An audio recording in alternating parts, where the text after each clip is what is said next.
食飽之後，我哋就沿住個湖散下步。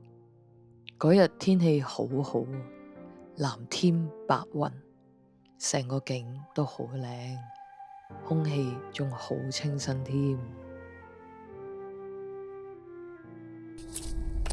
我哋呢行到嚟湖嘅另外一邊啦。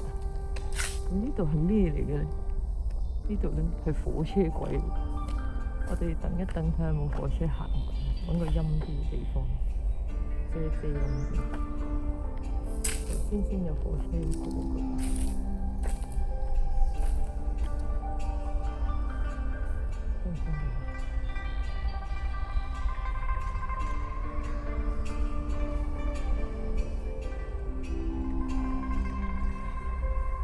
你估係向呢個方向先啦，定向嗰個方向？唔知啊，應該呢邊。好啦，咁我哋估向呢邊。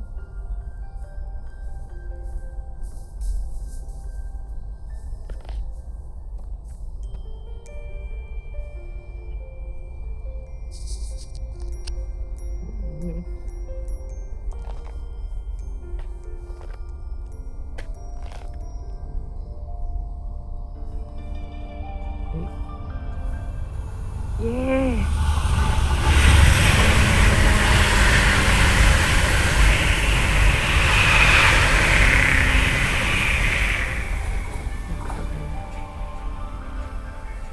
可惜因為有婚禮，例如遊客中心、水上單車嘅活動都要暫停。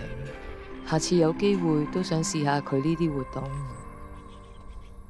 俾大家聽下大自然嘅聲音。